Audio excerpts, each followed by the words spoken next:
हरिः ओम्। सिद्धकुञ्जिकास्तोत्रम्। शिव उवाच।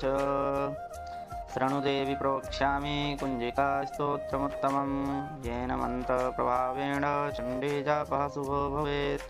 न कवचं नार्गलास्तोत्रं, कीलकं न रहस्यकं, न सूक्तं नापि ध्यानं च, न न्यासो न च वार्षणम्। कुञ्जिकापाठमात्रेण दुर्गापाठफलं लभेत्, अतिगुह्यतरं देवी देवानामपि दुर्लभम्। गोपनीयं प्रयत्नेन स्वयोनिरिव पार्वती, मारणं मोहनं वश्यं स्तम्भनोच्चाटनादिकं। पाठमात्रेण संसिद्धेत् कुञ्जिकास्तोत्रमुत्तमम्। ॐ ऐं ह्रीं क्लीं चामुण्डायै विच्चे। ॐ ग्लौं हुं क्लीं जुं सः। ज्वालय ज्वालय ज्वल ज्वल प्रज्वल प्रज्वल। ऐं ह्रीं क्लीं चामुण्डायै विच्चे। ज्वल हं सं लं छं स्वाहा।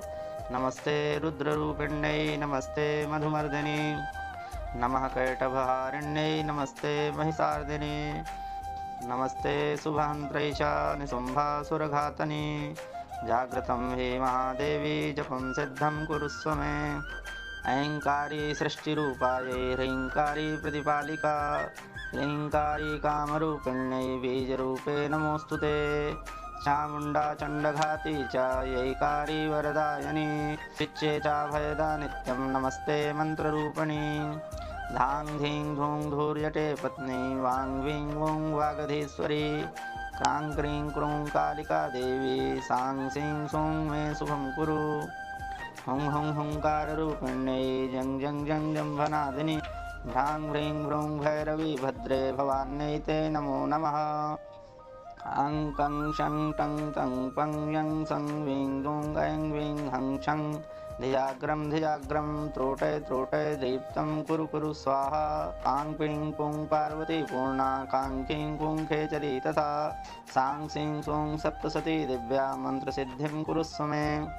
इदं तु कुञ्जिकास्तोत्रं मन्त्रजागर्ति हेतवे, अभक्तेनैव दातव्यं गोपितं रक्ष पार्वती। यस्तु कुञ्जिकया देवी हीनां सप्तसतीं पठेत्, न तस्य जायते सिद्धिर्रण्ये रोदनं यथा।